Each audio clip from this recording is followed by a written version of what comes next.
Bismillahirrahmanirrahim. Assalamualaikum warahmatullahi wabarakatuh. Selamat pagi, rekan-rekan mahasiswa sekalian. Puji syukur kita panjatkan kehadirat Tuhan Yang Maha Esa karena kita bisa hadir di kelas ini dalam keadaan sehat walafiat. Hari ini adalah pertemuan perdana kita untuk mata kuliah hasil hutan bukan kayu dan jasa lingkungan.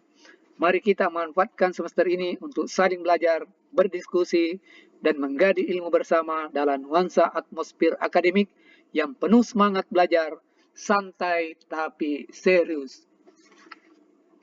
Mata kuliah ini bernama Hasil Hutan Bukan Kayu dan Jasa Lingkungan dengan kode 23M01110402 dengan jumlah atau bobot 2 SKS. Diasuh oleh saya sendiri, Budi Aman, dan Bapak Dr. Insinyur Baharudin, MP, dan Ibu Ira Taksirawati, SHUT, MSI, PhD. Dan karena mata kuliah ini jumlahnya 3 kelas dengan 300 mahasiswa, suatu jumlah yang cukup besar, dan dengan berbagai latar belakang, maka kami dibantu juga oleh asisten kelas, yaitu untuk asisten kelas A, kami dibantu oleh Kesia Devita Karuma dan Nurul Amelia Wulandari. Untuk kelas B, kami dibantu oleh Angelin Vivian dan An-Nur Aisyah A. Untuk asisten kelas C, yaitu kami dibantu oleh A. Abdullah Abdul Khair dan Niswatun Aziza. Nah, sedangkan asisten praktikum kami dibantu oleh asisten-asisten multidisiplin atau multi laboratorium untuk mendampingi adik-adik sekalian nanti di dalam tugas-tugas praktikum dan tugas-tugas yang terkait lainnya. Topik kita pada hari ini adalah rencana pembelajaran semester dan introduction atau selayang pandang tentang mata kuliah ini. Untuk kelengkapan mata kuliah ini, kami sudah menyusun buku ajar Hasil Hutan Bukan Kayu dan Jasa Lingkungan terbitan tahun 2026 yang berjumlah 476 halaman. Semoga bisa membantu di dalam perkuliahan nantinya. Dan ini hanya salah satu dan masih banyak referensi lainnya yang bisa ditemukan pada lampiran di slide ini.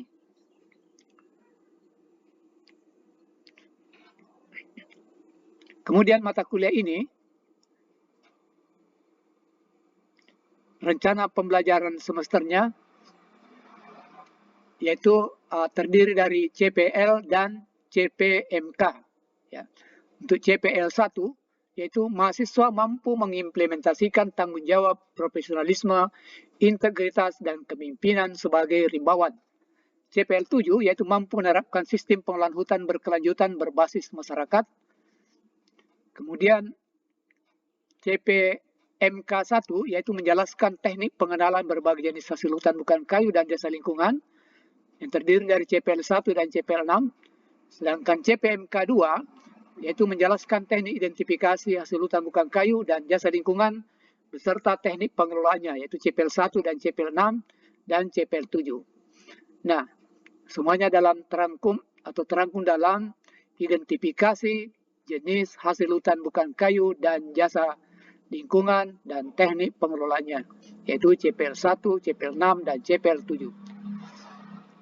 Sebagai gambaran mata kuliah ini, kami memberikan deskripsi bahwa mata kuliah hasil hutan bukan kayu dan jasa lingkungan membahas tentang hasil hutan hayati baik nabati maupun hewani beserta produk turunan dan budidaya kecuali kayu yang berasal dari hutan, dan jasa lingkungan yang meliputi produk sumber daya alam hayati dan ekosistem berupa manfaat langsung atau tangible dan manfaat tidak langsung atau intangible yang meliputi antara lain jasa wisata alam, rekreasi, jasa perlindungan tata air, hidrologi, kesuburan tanah, pengendalian erosi dan banjir, keindahan, keunikan, keanekaragaman hayati, penyerapan dan penyimpanan karbon. Sebagai bahan kajian atau materi pembelajaran, maka hasil hutan bukan kayu ini terdiri atas HBK nabati, yaitu kelompok hasil tumbuhan dan tanaman, yang secara umum dipilah menjadi 8 kelompok utama, yaitu resin, minyak atsiri, minyak lemak, pati, dan buah-buahan, tanin, bahan pewarna, dan getah. Tumbuhan obat dan tanaman hias, dan keenam adalah palem dan bambu, alkaloid, dan kedelapan kelompok lainnya. Selanjutnya, HBK nabati tersebut secara terperinci dapat dipilah menjadi 15 subkelompok. Satu di antaranya adalah minyak lemak. Sementara itu, HBK hewani, kelompok hasil hewan dikelompokkan menjadi 3 kelompok utama, yaitu hewan buru, yaitu beberapa jenis dari kelompok mamalia, reptilia, amfibia, dan apes. Apes itu burung ya, kelompok burung. Yang kedua, hewan hasil penangkaran, yaitu arowana irian, kupu-kupu, buaya, dan rusa. Dan yang ketiga adalah hewan, yaitu sarang burung walet, kutulak, produk lebah madu dan turunannya, dan produk ulat sutra dan sutra liar dan turunannya ya. Sedangkan jasa lingkungan itu meliputi 4 bagian pokok, yaitu pertama, jasa lingkungan penyedia provisioning, jasa lingkungan pengaturan atau regulating, yang ketiga adalah jasa lingkungan budaya atau cultural, dan yang keempat adalah jasa lingkungan pendukung atau supporting, di mana keempatnya kami rinci sebagai berikut ya. Jasa lingkungan penyedia atau provisioning, yaitu produk yang diperoleh dari layanan ekosistem seperti penyedia pangan, penyedia air, penyedia bahan bakar dan material lain, serta penyediaan sumber daya genetik. Jasa lingkungan pengaturan atau regulating, yaitu manfaat yang diperoleh dari pengaturan proses layanan ekosistem, pengaturan kualitas udara, pengaturan iklim, pencegahan dan perlindungan terhadap bencana alam yang meliputi banjir, longsor, kebakaran, dan tsunami, pengaturan air, pemurnian air, dan pengolahan limbah, pengaturan penyerbukan alami, pengendalian hama dan penyakit. Sedangkan untuk jasa lingkungan budaya atau cultural, manfaat non-natural yang diperoleh dari ekosistem meliputi budaya estetika, apresiasi pemandangan alam, budaya rekreasi, peluang untuk kegiatan pariwisata dan rekreasi, budaya warisan, budaya dan identitas, yang meliputi rasa dan tempat milik. Yang terakhir adalah jasa lingkungan pendukung atau supporting, yaitu layanan yang diperlukan untuk produksi semua layanan ekosistem lainnya, habitat dan keanekaragaman hayati, pembentukan dan regenerasi tanah, produksi primer, dan siklus hara. Sebagai pustaka acuan, dan ini opsional ya, opsional, tapi minimal ada sebagai bahan ajar untuk mata kuliah ini. Kami telah menerbitkan buku ajar hasil hutan bukan kayu dan lingkungan oleh saya sendiri Budiaman dan co-partner saya Kezia Devita Keroma sebagai editor, yang berjumlah 476 halaman. Dan ini didukung oleh pustaka-pustaka pendukung yang bisa dilihat di slide ini. Ada di layar ini ada kurang lebih 41 sumber referensi tambahan. Namun untuk updating informasi referensi, Anda juga boleh mengakses ke Scopus.com, Google Cendekia atau Google Scholar, dan sumber-sumber literatur yang valid lainnya. Ada 50 sumber referensi yang kami tayangkan pada slide ini sebagai alternatif referensi lainnya. Ini adalah slideshow untuk buku ajar dan kami sudah upload di Sekolah e-booknya dan itu gratis. Nah, ini adalah slideshow-nya. Dan ini adalah buku-buku lain sebagai buku bacaan tambahan untuk hasil hutan bukan kayu, dan masih banyak lain. Nah, setelah kita mendengarkan tadi rencana pembelajaran semesternya dan detail-detailnya, mahasiswa bisa melihat pada Sikola, Part 2, RPS, dan materi PPT, serta e-book HHBK dan jasa lingkungan. Sebagai penjelasan selanjutnya adalah introduction atau selayang pandang atau prospek mata kuliah ini, yang terdiri dari latar belakang, pengertian, peranan hasil hutan bukan kayu, dan pengelompokan hasil hutan bukan kayu. Definisi: Peraturan Menteri Kehutanan Nomor P35 Menhut 2 2007 tahun 2007 tentang hasil hutan bukan kayu menyebutkan bahwa hasil hutan bukan kayu yang selanjutnya disingkat HBK adalah hasil hutan hayati baik nabati maupun hewani beserta produk turunan dan budidaya kecuali kayu yang berasal dari hutan. Pendahuluan. Hutan merupakan sumber daya alam yang dapat diperbaharui, renewable, dan dimanfaatkan untuk kepentingan manusia. Begitu pula termasuk di sini adalah hasil hutan bukan kayu bisa diperbarui. Manfaat hutan bagi kehidupan manusia dapat dirasakan secara langsung maupun tidak langsung. Manfaat langsung misalnya sebagai tempat rekreasi, penghasil berbagai bahan makanan, kayu, rotan, bambu, dan lain-lain. Manfaat tidak langsung antara lain sebagai pengatur tata air, sumber plasma nutpa, pengatur iklim mikro, dan lain-lain. Dan ada nilai hutan itu, nilai keberadaannya dirasakan jika hutan itu tidak ada. Misalnya kita ke gurun pasir, kita melihat monoton, mata lelah, kesejukan tidak ada, air juga kering.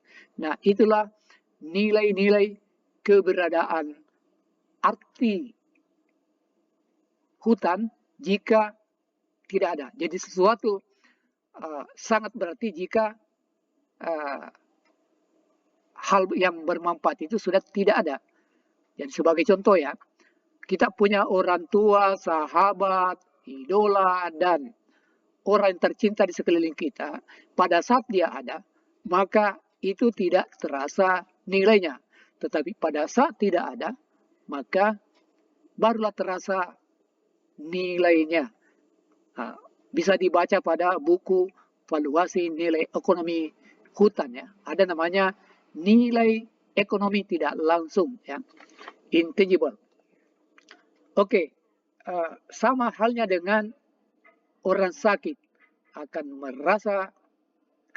merasakan manfaat atau nilai kesehatan jika melihat orang tercover sakit atau melihat orang di rumah sakit. Itulah yang dimaksud dengan nilai-nilai keberadaan yang hampir-hampir tidak bisa dinilai secara ekonomi, tapi sangat terasa manfaatnya jika ada dan tiada. Oke, selanjutnya kita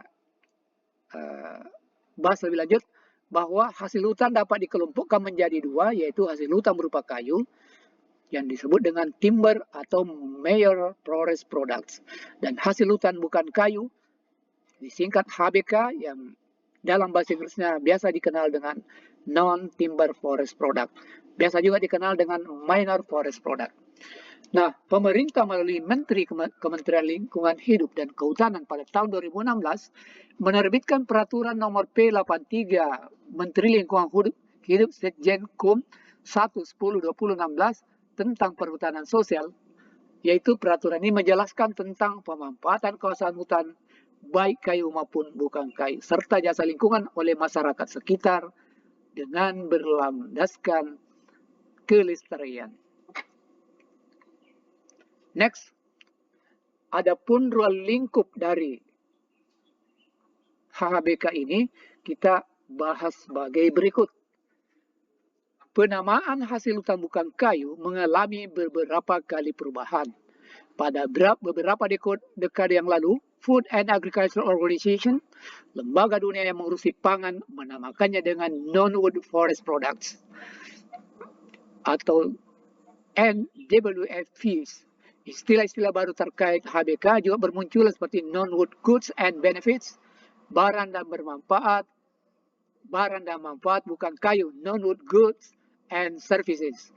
Barang dan jasa bukan kayu, other forest products, hasil hutan lainnya atau secondary forest products, hasil hutan sekunder, special forest products, hasil hutan khusus, well crafted products, produk kerajinan alam, biodiversity products, produk keanekaragaman hayati, natural products, hasil alam, minor forest products, hasil hutan minor, non-timber forest products, hasil hutan non-kayu, forest products and other than wood, timber and tree crops, hasil hutan selain kayu dan pohon.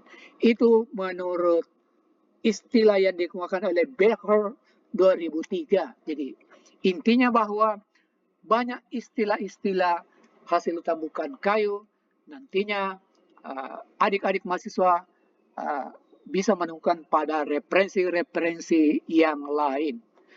Namun kita berdasarkan kepada definisi yang digunakan oleh Kementerian Kehutanan dan Lingkungan Hidup. Organisasi dunia lainnya yaitu International Tropical Trade, ITTO, and Center for International Forestry Research, C4, menggunakan sebutan Non-Timber Forest Product, NTFP, untuk menyebutkan istilah HBK. Menurut Wahyudi 2013, berdasarkan penggunaan istilah tersebut dalam bahasa Inggris, NTFP merupakan istilah yang paling banyak digunakan. Menurut Becker 2003, istilah kata wood apabila diartikan adalah dipergunakan untuk penyebutan setiap tumbuhan berkayu, baik untuk pohon maupun bukan pohon yang berkayu. Sebaliknya, istilah timber diartikan sebagai kayu olahan, yaitu kayu yang dihasilkan oleh tumbuhan berkayu yang telah mengalami proses pengolahan atau pengkonversian. Oke, kita melihat Undang-Undang Nomor 41 Tahun 1999 tentang kehutanan dengan tegas menyebutkan tentang pengertian dan klasifikasi hasil hutan yang telah mengalami perubahan substansial dibanding Undang-Undang Nomor 5 Tahun 1967. Pada saat itu mahasiswa di sini belum ada yang lahir ya. Dalam undang-undang tersebut dijelaskan bahwa hasil hutan adalah benda-benda hayati, non-hayati, dan turunannya serta jasa yang berasal dari hutan. Nah, dari sinilah hasil hutan bukan kayu diturunkan atau di-break ya. Dengan demikian, pengertian hasil hutan memiliki dimensi yang lebih luas, mulai dari produk-produk hayati, produk-produk non-hayati, sampai seluruh produk turunan dari benda hayati dan non-hayati yang diambil dari hutan, serta produk-produk jasa yang dihasilkan dari hutan. Next slide, kita akan membahas peranan HBK. First section. Indonesia memiliki sumber daya HBK yang melimpah. Dalam hal ini, Direktorat Jenderal Pengelolaan Hutan Produksi Lestari tahun 2019 telah merilis data statistik potensi HBK di Indonesia selama tahun 2018. Tentu 2018 ini datanya sudah tidak updating ya. Kami berharap mahasiswa, audiens bisa mengupdate data ini. Tapi minimal memberikan gambaran bahwa potensi HBK kita sangat melimpah. Nah, ini kami berikan deskripsi tahun 2018 yang masih didominasi oleh HBK dari kelompok getah dengan produksi mencapai 119.594 ton. Tahun 2018 ya, ingat 2018. Jenis getah yang diproduksi itu masih umumnya adalah getah pinus dan getah karet. Jenis batan didominasi oleh bambu dan rotan.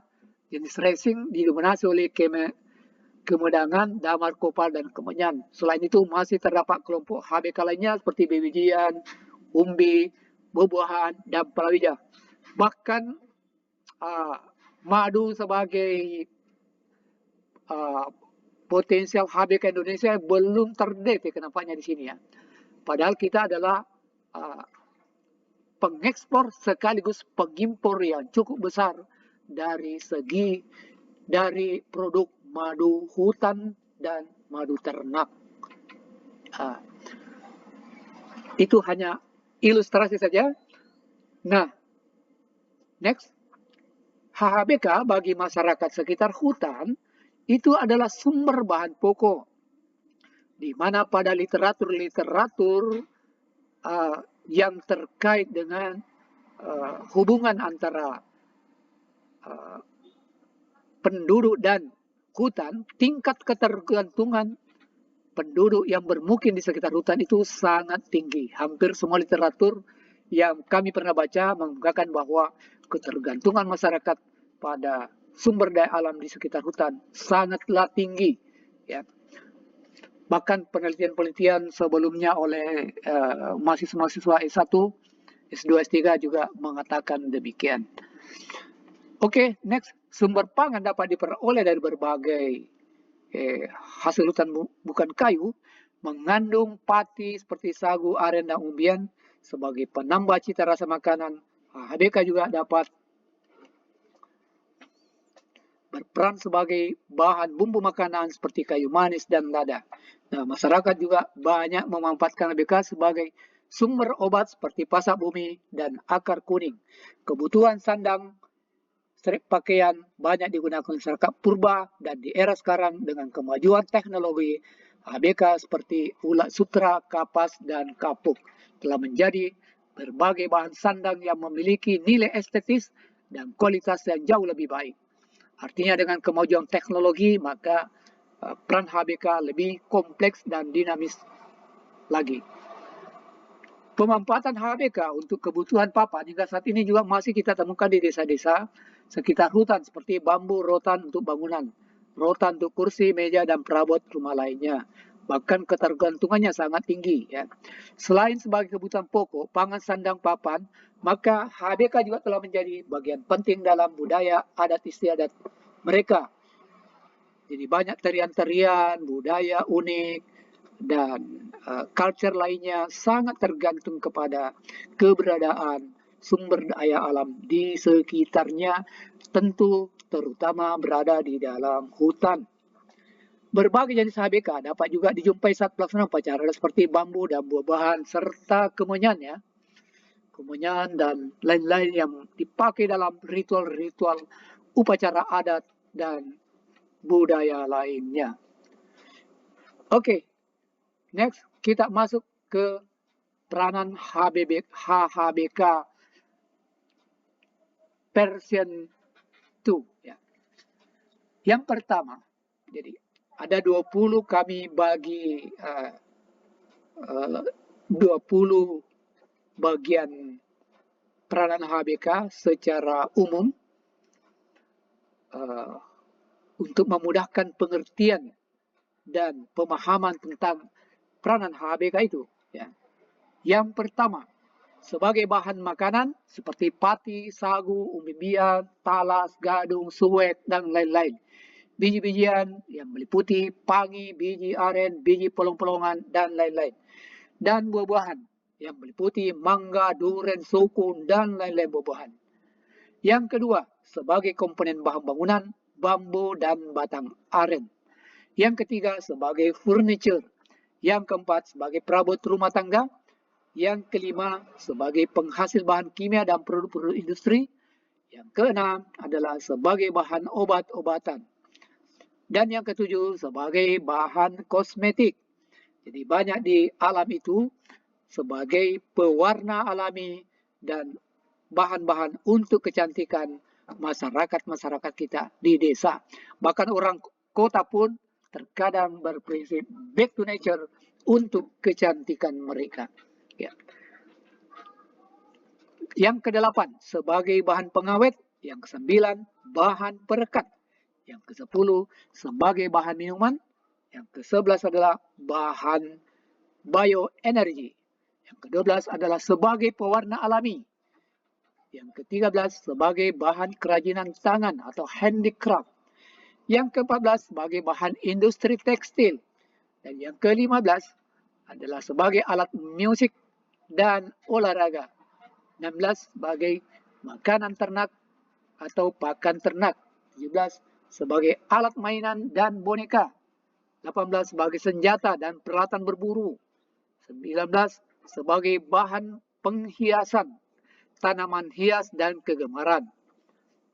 Dan bahkan bukan penghiasan saja, ada juga alat perhiasan anting-anting dari bunga, biasa dipakai untuk oleh anak-anak gadis desa dan pemuda-pemuda untuk perhiasan-perhiasan, embel-embelan ini. Lihatlah suku-suku terasing di Afrika penuh dengan embelan-embelan pada tubuhnya diambil dari alam.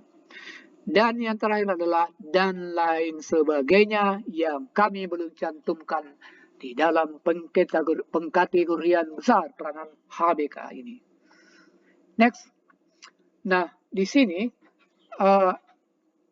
pemanfaatan hasil hutan bukan kayu, kami membuat 3 kategori utama. Tetapi kalau Anda menemukan literatur lainnya lebih dari ini, itu nggak ada masalah. Sepanjang ada pijakan ilmiahnya atau pijakan rasionalnya, nggak ada masalah. Secara umum ada 3 ya. Pertama, untuk rumah tangga pemanfaatan hasil hutan kayu untuk rumah tangga yang seluruhnya bergantung penuh pada sumber daya sekedarnya atau pemanfaatan langsung dari hutan. Yang kedua, rumah tangga yang menggunakan hasil hutan bukan kayu komersial sebagai pendapatan tambahan. Dan yang ketiga, rumah tangga yang mendapatkan sebagian besar pendapatan tunainya dari penjualan hasil hutan bukan kayu. Nah, mengapa pengelompokan itu penting? Karena ada 5 alasan. Ya. Itu menurut versi saya ya, boleh Anda cari di literatur lain kalau ada yang lain. Yang pertama, karena ada perbedaan fisik, bentuk, ukuran, dan lain-lain dari hasil hutan tersebut. Yang kedua, ada perbedaan manfaat dan cara pemanfaatan. Yang ketiga, ada perbedaan cara pengelolaan hasil hutan tersebut. Dan yang keempat, ada perbedaan proses pengelolaan dan pengolahan. Dan yang kelima, adanya perbedaan sifat atau karakter dari hutan tersebut. Next slide.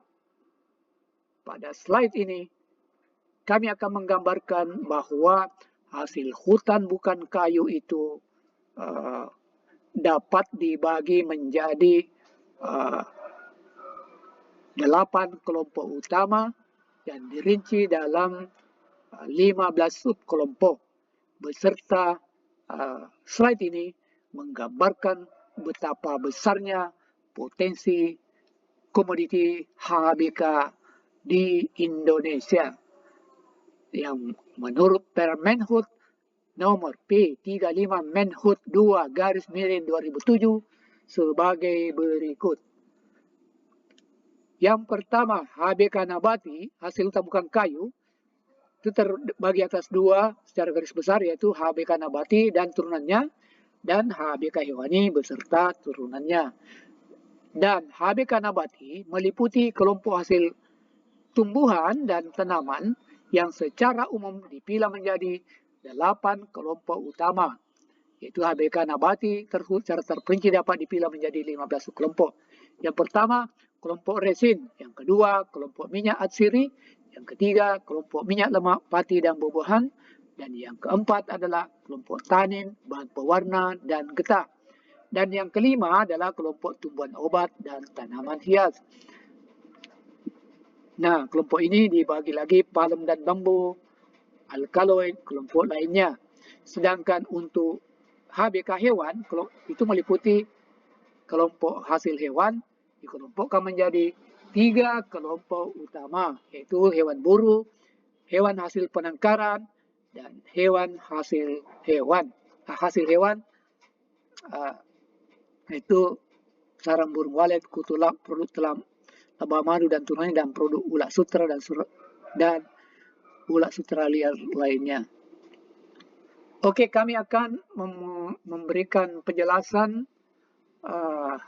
detail-detail dari sub kelompok ini. Nah, kelompok resin itu meliputi kelompok tumbuhan yang dapat menghasilkan resin, yaitu eksudat berupa getah yang dikeluarkan oleh banyak jenis tumbuhan, terutama sekali dari jenis konifer. Contohnya adalah Gondorokum yang berasal dari Pinus atau Tusam, Kopal dan Agatis, dan Damar dari Meranti, Sorea spp. Untuk kelompok 2, minyak sirih, yaitu meliputi minyak sirih, minyak kayu putih, minyak eukaliptus, minyak nilam, serai, wangi, dan lain-lain. Dan kelompok 3 itu adalah kelompok minyak lemak, pati, dan buah-buahan. Kelompok ini merupakan tumbuhan penghasil minyak lemak, pati, karbohidrat, dan juga buah-buahan. Contoh minyak lemak adalah minyak kemiri, Aloerithes molucana, yang punya manfaat banyak ya untuk kosmetik dan berbagai obat-obatan. Contoh pati karbohidrat adalah tepung dan gula aren. Semua jenis buah-buahan yang berasal dari hutan yang dapat dimanfaatkan merupakan kelompok tumbuhan HBK buah. Nah, saya kira mengenai kalau buah-buahan di hutan ini daftarnya sangat banyak kita temukan pada berbagai referensi tentang buah tropis. Oke, next, nomor 4, kelompok tanin, bahan pewarna dan getah. Kelompok penghasil tanin merupakan tumbuhan yang banyak memiliki kandungan tanin yang dapat digunakan sebagai bahan penyamak dan pewarna. Contohnya adalah tanin dari Acacia mangium. Tumbuhan juga dapat digunakan sebagai bahan pewarna seperti jati, Tectonia grandis sebagai pewarna coklat, dan banyak di kampung-kampung kita temukan sebagai bahan pewarna. Juga dari serangga juga ada sebagai bahan pewarna kue yang edible dan aman untuk konsumsi. Sementara getah adalah eksudat tumbuhan, salah satunya adalah getah perca dari Palacium gutta. Yang kelima, kelompok tumbuhan obat dan tanaman hias yang meliputi palem dan bambu dan alkaloid dan kelompok lainnya. Nah, jenis apakah gerangan? Kita lihat tumbuhan yang dikenal yang masuk dalam lingkup ini adalah semua bagian tumbuhan dapat digunakan sebagai obat tergantung jenis penyakitnya. Contoh tumbuhan obat yang umumnya kita kenal adalah pasak bumi, Euricoma longifolia. Selain itu, tumbuhan juga memiliki manfaat secara estetika, yaitu sebagai tanaman hias, seperti berbagai jenis anggrek hutan. Manfaat secara estetika yaitu sebagai tanaman hias seperti berbagai jenis anggrek hutan. Saya kira tanaman hias ini kita bisa temukan di berbagai pekarangan orang di desa dan di perkotaan. Dan ini merupakan salah satu produk HHBK. Palem dan bambu. Kelompok palem dan bambu. Palem maksudnya tanaman yang berpelepah. Makanya dikenal palem. Dan kelompok bambu terdiri atas berbagai jenis rotan dan bambu, di mana variasi keanekaragamannya sangat tinggi di Indonesia. Contohnya adalah bambu batik di Selayar, itu sangat unik ya. Alkaloid, kelompok alkaloid ini merupakan tumbuhan penghasil alkaloid seperti kina ya. Kina Cichona officinalis yang dapat diambil dari berbagai pepagan. Terkenal kina kita itu sebagai obat anti malaria. Kelompok lainnya adalah kelompok HBK lain dari jenis tumbuhan.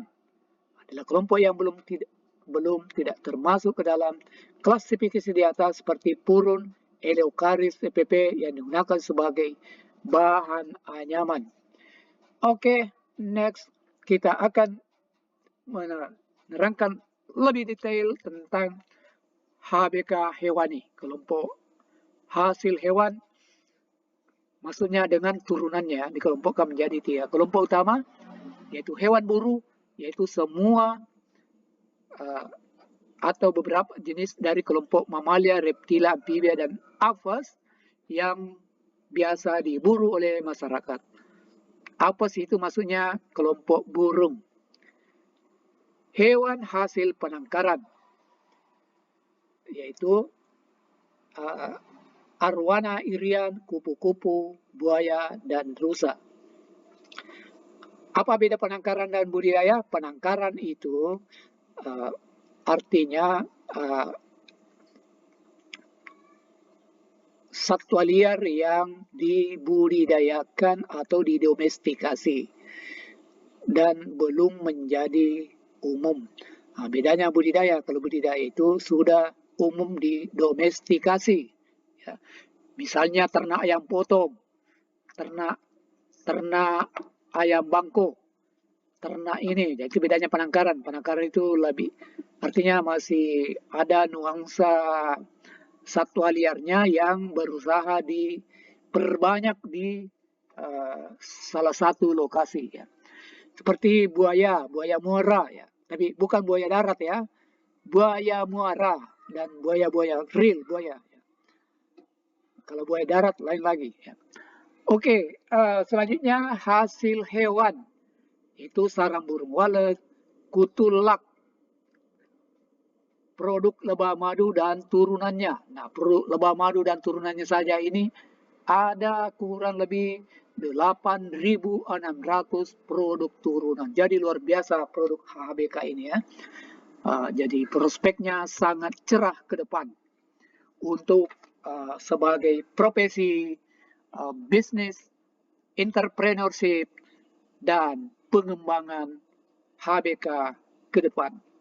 Dan produk ulat sutra serta sutra liar beserta turunannya.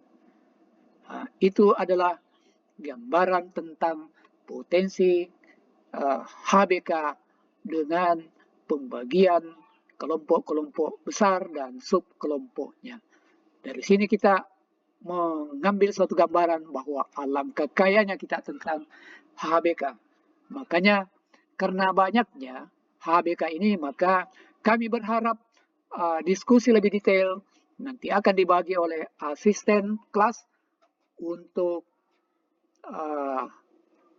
pembagian diskusi lebih detail dan per produk HBK, dan selanjutnya saling share sehingga kita saling melengkapi, ya. Karena tidak ada yang sempurna di dunia ini. Makanya kita saling share, saling melengkapi. Nah, di dalam praktek lapangan nanti juga kami berharap asisten lapangan seperti yang terlampir di slide ini akan detail-detail memberikan materi praktikum yang lebih detail per produk sehingga semuanya kita akan mendapatkan share dari produk yang berbeda. Oke, next slide. Ruang lingkup jasa lingkungan. Jadi jasa lingkungan sebenarnya itu sesuatu yang hampir-hampir tidak kelihatan secara langsung, intangible, ya. Jadi saya sudah gambarkan tadi bahwa nilai-nilai keberadaan itu nanti terasa jika sesuatu itu tidak ada, ya. Seperti yang saya gambarkan tadi, ada teman yang sangat baik dan idola orang tua kita, pada saat kita bersama itu hampir-hampir keberadaannya tidak terlalu ini karena selalu tersedia. Tapi begitu dia tidak ada, maka nilainya sangat-sangat terasa dan kita kehilangan. Begitu pula kita ke suatu padang pasir, ya, yang gersang, tidak ada bunga-bunga, tidak ada air, warna-warni, tidak ada, monoton, ya. Monoton, alangkah melelahkannya dan alangkah monotonnya hidup ini dan alangkah membosankannya hidup ini jika hanya monoton melihat padang pasir. Nah, pada saat kita melihat bunga-bungaan dan hutan seperti pada layar ini, begitu melihatnya maka hati akan senang, sejuk, oksigennya terasa, dan itulah yang dimaksud dengan nilai-nilai keberadaan yang keberadaannya akan terasa jika sudah tiada. Itu hanya abstraksi penggambaran dari saya, semoga bisa mewakili penggambaran itu, ya. secara abstraksinya, secara tertulis, ruang lingkup jasa lingkungan, namun secara sekilas saya sudah menggambarkan di depan tadi, namun secara khusus ruang lingkupnya kami gambarkan lebih detail lagi. Yang pertama, jasa lingkungan penyedia atau provisioning, yaitu produk yang diperoleh dari layanan ekosistem seperti penyediaan pangan, penyediaan air, penyediaan bahan bakar dan material lain, serta penyediaan sumber daya genetik. Sedangkan jasa lingkungan pengaturan atau regulating, yaitu manfaat yang diperoleh dari pengaturan proses layanan ekosistem, pengaturan kualitas udara, pengaturan iklim, pencegahan dan perlindungan terhadap bencana alam, banjir, longsor, kebakaran, dan tsunami, pengaturan air, pemurnian air, dan pengolahan limbah, pengaturan budaya, estetika, dan pemandangan alam, budaya rekreasi, peluang untuk kegiatan pariwisata dan rekreasi, budaya warisan, budaya identitas, rasa tempat dan milik. Nah, itulah gambaran dari jasa lingkungan budaya atau cultural ya. Coba bayangkan di Indonesia itu ada ratusan suku, budaya dengan berbagai keindahan dan spesifikasi culture-nya yang khas.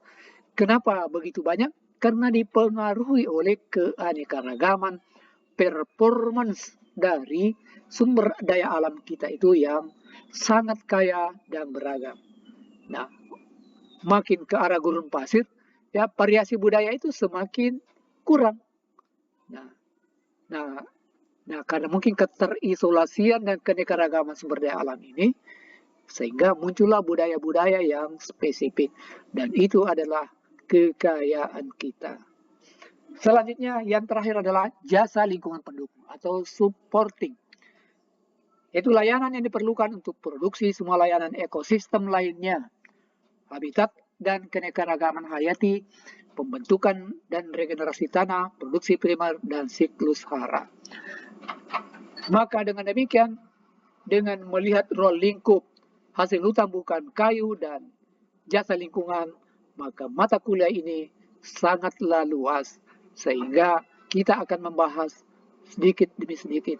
Dan kami berharap pada diskusi-diskusi detail per kelompok atau per individu nanti akan secara detail yang dibagikan oleh asisten kelas dan asisten praktikum, supaya kita akan mendapatkan pelajaran yang lebih komprehensif, detail, mendalam, dan saling share antara kelas.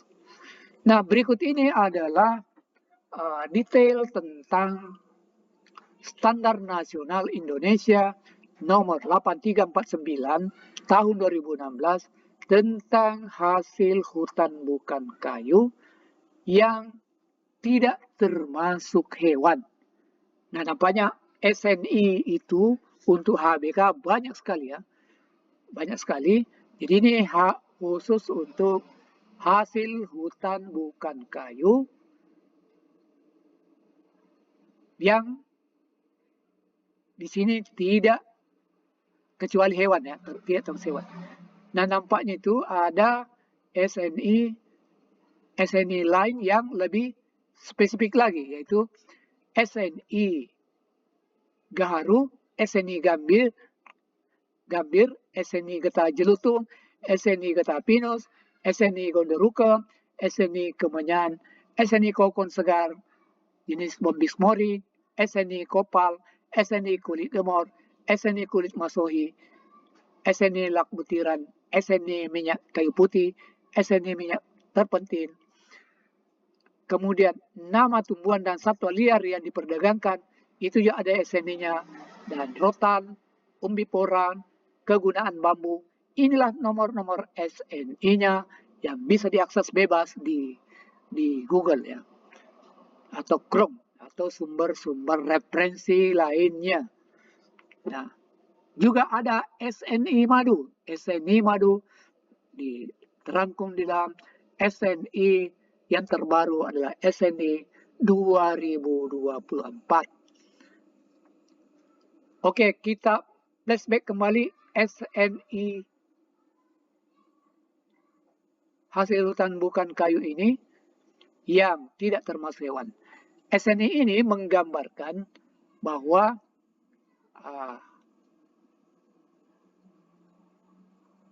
hasil hutan adalah benda-benda hayati, non-hayati, dan turunan serta jasa yang berasal dari hutan.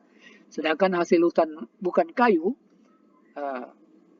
adalah hasil hutan hayati baik nabati maupun hewani beserta produk turunan dan budidaya kecuali kayu yang berasal dari hutan. Nah, di sini SNI ini digambarkan secara detail penjelasan tentang hasil-hasil hutan bukan kayu, pengelompokan, dan uraian penjelasan masing-masing. Seperti 23 ini menjelaskan tentang resin. Apa sih itu resin? Yang 24 minyak sirih. Apa sih itu minyak sirih? 25 minyak lemak. Apa sih itu? Dan seterusnya. Namun kemudian tabel 1 itu menggambarkan kelompok resin, namanya detail, serta uraiannya. Misalnya gaharu. Apa sih itu gaharu? Akan dijelaskan pada sebelah kanan, kolom sebelah kanannya, bahwa resin disebabkan akibat adanya infeksi jamur, Fusarium SPP pada Phoma acularia SPP dan Greenops SPP.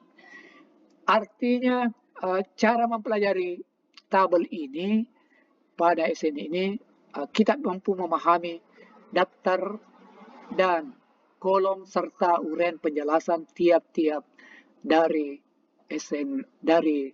produk-produk ini. Saya tidak akan menjelaskan detail, namun bisa dipelajari sendiri, dan karena RPS dan PPT ini serta buku ajarnya sudah tersedia, sudah terupload di Sekolah Part 2. Anda tinggal membaca. Nah, penyajian materi ini tidak terlepas dari supported tim kami, yaitu tim Kreatif Digital 2026. Seperti yang Anda lihat page-nya pada last slide ini. Inilah adalah tim kreatif digital pada Laboratorium Perlindungan dan Serangga Hutan dan Fakultas Kehutanan yang mendukung sistem pengajaran digital ini. Nah, berikut ini adalah asisten praktikum HHBK yang berjumlah 24 orang dari multi laboratorium, multidisiplin, ilmu dalam ruang lingkup, Fakultas Kehutanan, dan semuanya adalah senior-senior yang rata-rata sudah mata kuliahnya sudah sebagian besar sudah usai, sudah selesai. Diharapkan mampu membimbing adik-adik mahasiswa sekalian, dan kami sangat percaya bahwa asisten-asisten yang kami tunjuk merupakan the best student 2026 dan siap memberikan pelayanan terbaik buat adik-adik mahasiswanya, dan insya Allah akan memberikan versi terbaiknya, performance terbaiknya untuk memberikan layanan terbaik terhadap mata kuliah hasil hutan bukan kayu dan jasa lingkungan. Namun tidak ada yang sempurna, nobody perfect. Kalau ada hal-hal yang kekurangan itu saya yakin itu mereka tidak sengaja. Jadi nobody perfect. Tidak ada manusia yang sempurna, tidak ada mawar tak berduri. Kalau ada kekurangan, mohon dimaklumi. Saya yakin itu pasti tidak disengaja. Yang jelas bahwa mereka adalah mahasiswa-mahasiswa yang punya dedikasi, pengabdian, dan yang pasti dia punya tanggung jawab moral bersama tim dosen untuk mensukseskan uh, mata kuliah ini dengan versi dan performa terbaiknya untuk uh, adik-adik mahasiswa calon generasi bangsa Gold Generation. Sekian, wabillahi taufiq wal hidayah. Assalamualaikum warahmatullahi wabarakatuh. Di mana ada pertemuan, maka di situ potensi untuk perpisahan. Tapi kita dalam hal ini berpisah untuk ketemu kembali dengan versi yang terbaik dan senyum yang terbaik. 2 senti kiri, 2 senti kanan. Sekali lagi, wabillahi taufiq hidayah. Assalamualaikum warahmatullahi wabarakatuh. Salam riba.